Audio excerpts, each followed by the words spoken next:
Hello, ladies and gentlemen. How are you, my friends, watching this program today? Thank you for deciding to watch this program. We're greeting you from Kiev, Ukraine. My name is Sunday Adelaja. I'm the senior pastor of the Embassy of God Church here in Kiev, Ukraine.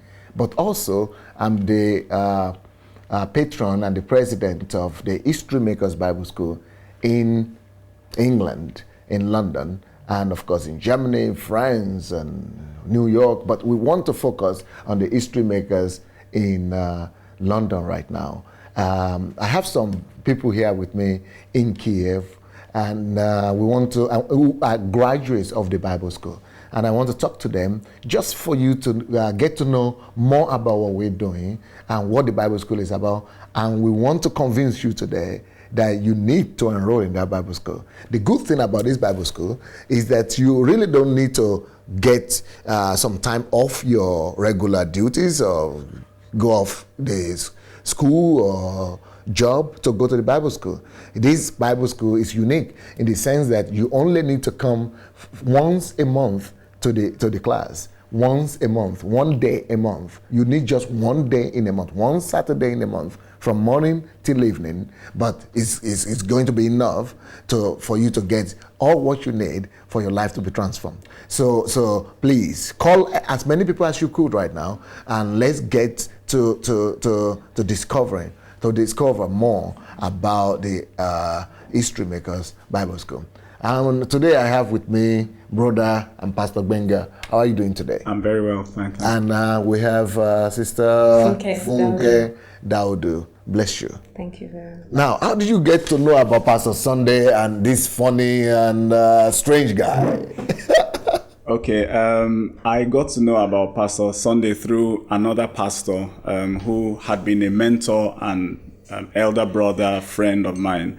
I had worked closely with this pastor for many years, and one thing that struck me... Who is that pastor, by the way? It's Pastor Tony Rapu. Oh, Tony Rapu back in Lagos? Yes, sir. So one thing that struck me was he was full of a lot of admiration and a lot of respect for Pastor Sunday Adelaja. As I said, having worked with him closely for a long time, I hadn't really had him say that much, or I hadn't really had or witnessed him respect somebody, another man of God, the way he was having this respect for Pastor Sunday. So once he came to England, early 2005, and then he was saying to me, I'm going to Ukraine for the anniversary, which was coming up in, I think, March, April of that year. And he said, if you are able to, it will be good if you come with me. So I came with him, I met Pastor Sunday, and the rest, as they say, is history. That's how you got to know about Pastor Sunday. That's how I got to know about Pastor. Now, how did you get to know about the school? Yes, it's a long process. I first of all went through a lot of emotions, because when I came to the Embassy of God, the anniversary, I realized a lot of things that I had, held in high regard, or things that I believed on or believed in were not quite, the right, or it wasn't the best or the ideal or optimal way of Christianity. So I went through an experience where I actually felt like I got born again a second time. And you'd been a Christian how long for this time? I had been a Christian for about more than 10 years. At that point? Yes, at that point. So you are already a minister in your own class? Yes, I was especially, strong in the area of praying and intercession, in prophetic, the prophetic, and, a few other gifts of the Spirit. So, but that was more about the gifts and the operation of the Spirit rather than the character. I started to discover that character is much more important, because there is a scripture that says that when there are tongues or prophecies or whatever it is, they will fail. He said, but love abides, and love is a manifestation of character. So that's one of the first things I encountered in the person of Pastor Sunday, in the atmosphere, in the quality of the Christians, his followers and his servants that I met. And it really challenged me, and I realized that I had to rededicate my life to Christ. By all the over word again. servants, you are referring to the term that the Queen of Sheba used for Yes, Solomon, for because I don't Solomon. really have servants, really. Yes, for Solomon, yes, because that's exactly what I felt, because I just came from a distant place, and I came because I heard so much about the man of God from another man of God, and I came there, and like the Queen of Sheba, I realized that if I can access or approach this kind of privilege, Maturity. Yeah. yes, I realize that those who stand continually before the king, like in Solomon's case now, I'm using a metaphor now, the servants who stand before the king are really blessed. They are happy. I think how it goes there is the men that stand continually before the king are blessed. So that was how I saw the whole So you said by coming to Kiev, it Yes. gave you a fresh experience, so much that you felt you actually Yes. got born again afresh. Oh, yes. I hear so many people talk about that. Yes. All the time. I've heard people from Nigeria say that. I've heard people from America say that. I've heard pastors say that. Yes. People breaking down, Yeah. weeping, and saying, "Wow," as if I was never a Christian. Yes. Where was I? What happened? Yes. Were we really born again? And they were having such a renewal that their lives so much changed that some of them now come to Kiev every year. Yes. But if not everybody will be able to come to Kiev every year, so that's why we decided to open the Bible school in London. Yes. And just one weekend, just one Saturday a month. Yes, sir. Now, Funke, right? Yes. How are you, Funke? I'm very well. How did you get to know about Kiev all the way from London? I got to know about Kiev through the Bible school. But last year, summer, around about August, I got to hear about the Bible school, and Bankole from my church, Bankole Akinade, suggested that I go to the Bible What church is that? Trinity Chapel. That is Redeemed. Yeah, it's part of the Redeemed Church movement. of God. And that was how I found out about the Bible school, and through the Bible school, I found out about coming to Kiev. When Bankole, suggested that I come to the Bible school, because a few of us are actually in the Bible school, enrolled in the Bible school from Trinity your Chapel. church? Yes. My first impression was I don't want to go to a Bible school, because I Alright. felt I was going to learn about theology, and I just felt, look, I'm a The practical. stereotype about Bible school is quite negative. I've never been to Bible school, but I've always seen it as you would just go and study Bible, or it's theological. And I felt, no, I'm a practical person. I want to practicalize my Christianity. So I thought, no, that's really not for me. But he said, look, Funke, this is different. This is a different kind of Bible school. So I guess he must have done some kind of investigation, and he's done some kind of research. So I said, okay, I'll enroll. But coming to the Bible school for me was really transformational. I mean, even though I have heard, because the mission statement of Trinity Chapel is developing leaders, influencing society. And I've always heard that, we need to be a light in the political sphere, in education, in music, in arts. But I've never really had the understanding of how to communicate my Christianity, in such a way that I can truly be a light in those spheres. But coming for the very first time to the Bible school really opened my eyes to see that. Of course, I came to a point where I realized that, what have I been doing in church? And you'd been born again since when? I mean, for how many years back then? I've been born again for 13 years At that point. at that point. And I felt, this is real influence. This is really influencing society.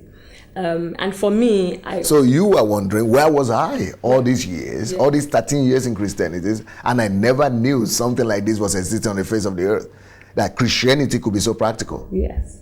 Now, that means there are several other people, maybe millions of Christians and thousands of Christians in the city of London and all over Britain, that are right now in that same position you used to be just last year, 1 year ago. They think everything is great. They're going to church, having great time, they have great church, great pastors, they are ministers, pastors, and they never even thought about it, that they could be missing out on something. Yes. What will you tell those kind of people? First of all, what I would say to them is, the first thing is to enroll, to come to the Bible school, not because they're coming to learn something they already know, even if they already know it. I think the advantage of coming to the Bible school is you are taught, the people who take the sessions are actually people who have, they are living in the reality of what influence means in the community. They don't just communicate that information to you, they are living it. They are, it's practical. They take you through, the steps of how to get there, of how to do it. And not just that, I think one of the sessions that I think is so impactful for me personally is the relationship between the state and the government. Now, in the society within the UK, it's like the church has to be on one side and the government has to be on another side. But, we have to work hand in hand. We actually have to be the solution providers. And, there was a demonstration about how that relationship can be so intact, so much that we are influenced. The Bible calls us that we are salt and light. And it says that, when we light a light, we do not put it under the bushel. So for me, it's like looking at that and looking at the practicality of how, as a Christian, I can influence in the political sphere. I can influence within education. I can be a part of lawmakers without even, being, in government. But as a Christian, I can influence in a practical way. So the Bible school actually teaches you how to actually do that, because most Christians know that Christians have to be the salt and the light. They have to influence, but they don't know how to go about it. So what this History Makers Bible School does is giving you the how on how to make an impact in your society. Yes, very much. And it gives you a lot of, I think another thing for me, every time I come to the class, I have to go back. It's like I have to go back to, what does it mean to be a Christian? I have to keep asking myself. Serious? Because I feel as Christians, we have been given the responsibility. So your definition of Christianity and a Christian changed? It changed. And you actually said after each class, yes, you actually had to go and evaluate. So I'm thinking, what does it mean? If I'm a Christian, then if I see ills in society, rather than look at the ills and say, oh, so what do we do? And then we don't really act on it. I should take the responsibility as a believer to be God's representative, come up with solutions and do something about it. So it's not enough to say, oh, I think for me personally, I've always been thinking, okay, God will show me what I need to do, or, but it's actually about meeting people's needs. And it's not about, I have to get a revelation, or I have to get a vision, or I have to work on the gift of the Spirit. Yeah. As a believer, we already have all of that endowed onto us. It has already been imparted to us as a believer. So everything we need to succeed in influencing our society, we already have it in us. Wow. But I think it is the how. It is taking responsibility. So what would you say is the difference between the emphasis that you got from the Bible school and the emphasis of churches in England right now? Do you think the churches in England actually would need, or this would be a good complementary or addition to what is being emphasized in the churches of England right now? Yes, absolutely, because what I see is the emphasis seems to be on the gospel of salvation, which tends to focus on the man and his needs.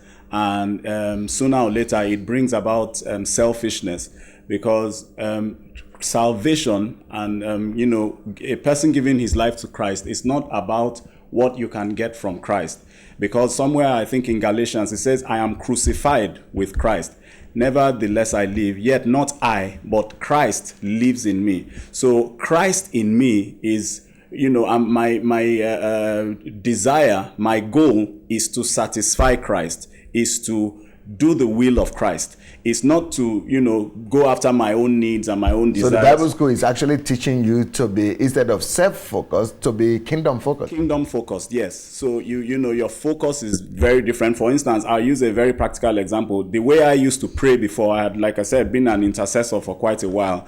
We used to pray certain prayers that sooner or later I discovered that those prayers were not really accurate. They were not right, because they were praying for things that God has already achieved in us. And what God was waiting for us to do is for us to go out and make a difference in our nation, to take responsibility for things that we see around us. Not like my sister was saying, not things that you have to wait to get a vision and, yes, God will still give us vision and God will still give us prophecy, but he usually does that more, I find, when we've already taken a step. I also understood from a scripture that where he said, these signs shall follow them that that believe, these signs shall follow them. So not that these signs will be sought by them who are now Christian. They will keep on going to night vigils or, prayer programs and keep seeking those signs. He said, these signs shall follow them, suggesting that we have to take a step. We have to take responsibility for our nation, for our society, for our families,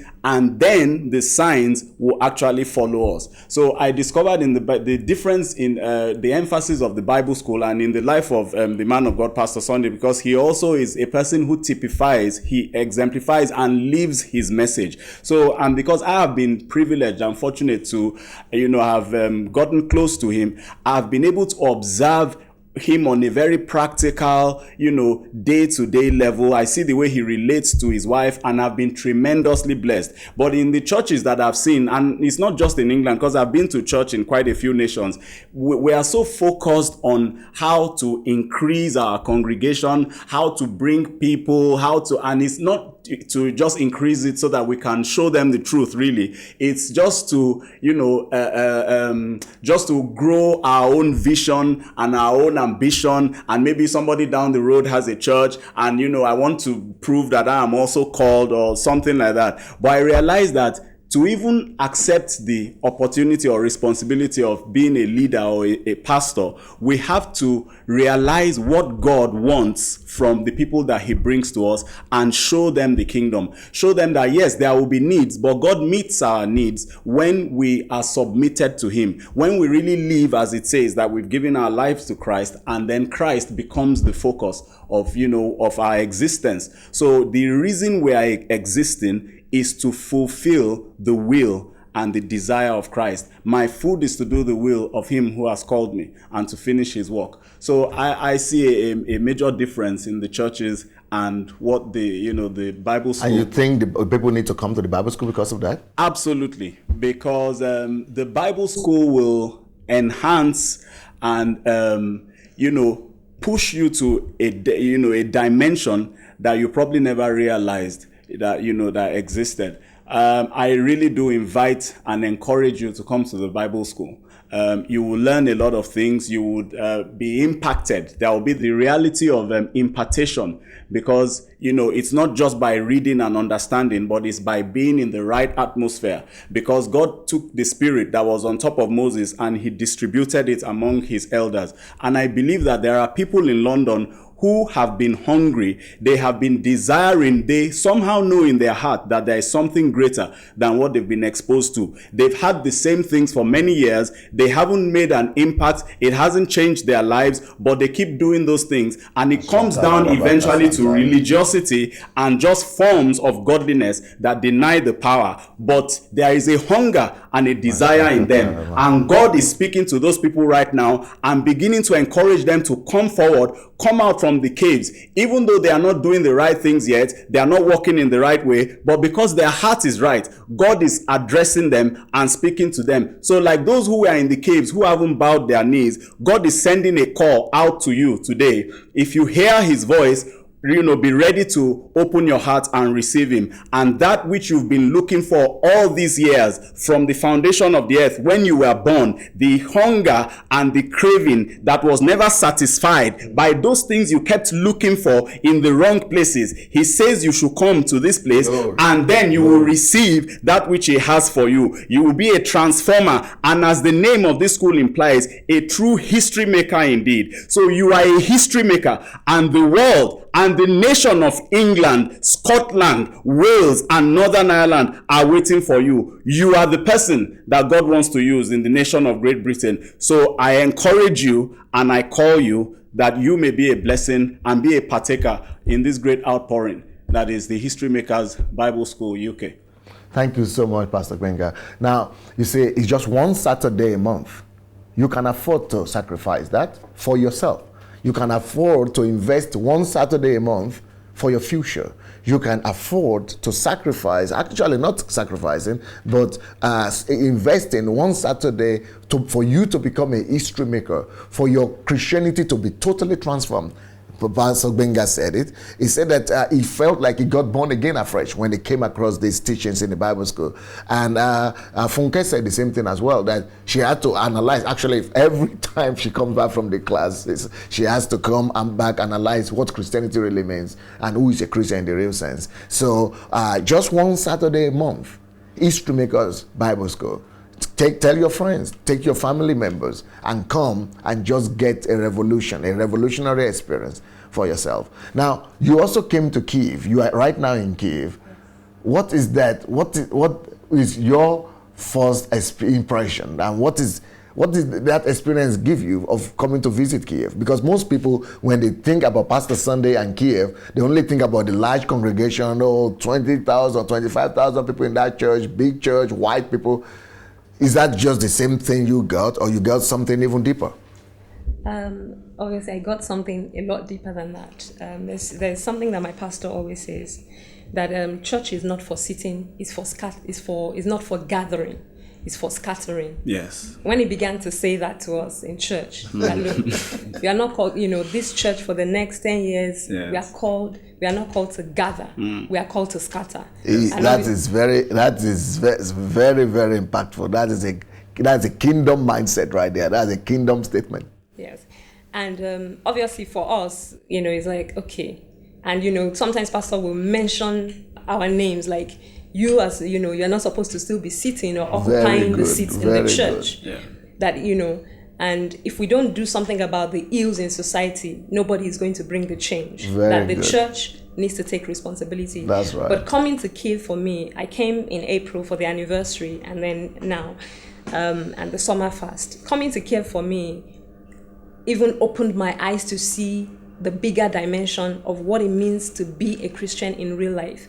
I saw ordinary people who you would probably walk past the street and you wouldn't even think they could do anything much, who were actually transforming lives of thousands. I saw people who maybe, they would come and say, I used to be a drunkard for 30 years or 15 years or whatever, but now I'm heading I opened 10 rehabilitation centers. They are leaders of leaders of leaders, yes. And not just leaders who are sitting in church, occupying positions or occupying space, but they are leaders who are truly doing something. They are actively engaging with the community and saying, look, we are the change. Now, if we want the world to believe us as a church, and if we want them to accept the gospel, we have to begin to do something. And what I also saw is the focus is about meeting needs. Is about meeting the needs of the people in the community. I saw drug addicted people who have started rehabilitation centers for other drug addicted people. I saw people who maybe used to be prostitutes who came and said, look, now I've set up like a house for as a refuge for prostitutes.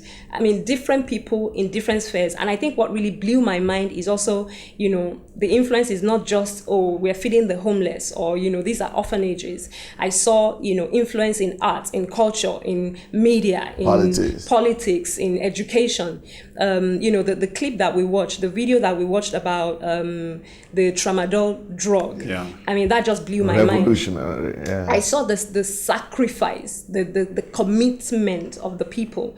I saw, they had to go on a 21 days hunger strike. And they kept saying, look, this drug, you have to control, you have to stop this. And now Ukraine is the only nation in the world where that drugs is banned because of their action. Because of action. So I think it's, my pastor always says something that, look, it's not enough to just talk. You have to act. But seeing the reality, I mean, I didn't just see 2 or 3 people. I saw people came in hundreds saying this is what we do. And, I heard about the city of refuge. And I'm just thinking, my God. Is it sick Christianity? What kind of Christianity were we practicing? I'm just thinking. 100 cities. We are building 100 cities of refuge in this country. 100 cities. Not just one city, 100 cities in this country. And I think there was also something you said. You said, look, in Ukraine or maybe in Kiev, you are challenging the people to buy lands. Yeah. That, I mean, the goal of the aim... We have over 100,000 acres of land now, and we want to have at least 1 million acres of land. Wow. And you said something about, 40% of the population, should be Christians. Not just Christians that, I have a big house or I have a big car, but Christians who are really influencing, who are really impacting. And it is until we begin to, take responsibility on that level, that the world will listen to us, the state will listen to us, the government will listen to us, the politicians will listen to us. But if we sit in the four walls of the church, clapping, shouting, and it's about miracles, we won't see the difference that we want to see. And it's so bad in the UK now that, the problems that we see in society, we think it doesn't affect us. But we just need to look around and see that the schools, we send our kids to schools, so they're going to mix with other kids. So if we don't begin to engage in the education system, if we don't begin to engage in the political sphere, they will pass laws, they will make decisions that will not only affect us, directly or indirectly will affect our children. And in essence, we wouldn't have the light shining. The light will just stay within the church. And do you think this Bible school will really help some people watching us right now to make that decision and to really help them to begin to make impact and become history makers in England? I believe so. What I would say to anyone that wants to come to the Bible school is, just come like you don't know anything. Come like you don't know anything. Yes. And just open your heart to God. Yes. And just say, Lord, as I'm coming to this Bible school, I want you to teach me. It's not just about, it's History Makers Bible School. It's also the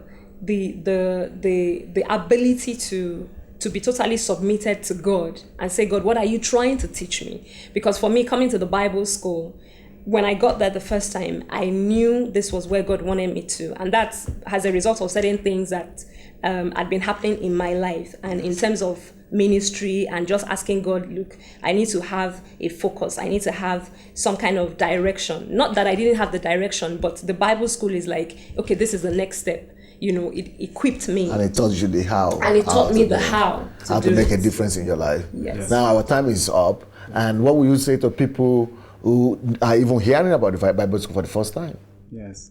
Well, it doesn't really cost you much. We have a website, hmbsuk.org. That's www.hmbsuk.org. Go on the website, have a look at what is available, register, and you have the opportunity to attend at least a class so you can make up your own mind. But I want to assure you and guarantee that you are taking a significant step in your destiny. You are not hearing or watching this by chance or by coincidence. God has an appointment. He has a divine time for you. And I know you must be a person who is desiring to fulfill the will of God in your life, to bring and demonstrate his kingdom to your generation. So I want to encourage you, if you are just hearing about this school for the first time, you have nothing to lose. Register and come in and see what God has for you. And I leave you with the word that God will never let you down as long as you are interested in fulfilling your destiny. And we'll see you there by God's grace. Dear friends, it's been nice to spend this few time with you. And we're waiting for you in the History Makers Bible School. Get all the information from the screen. Give us a call. Go on the website. And we'll be happy to make you into a history maker by God's grace. May the Lord bless you.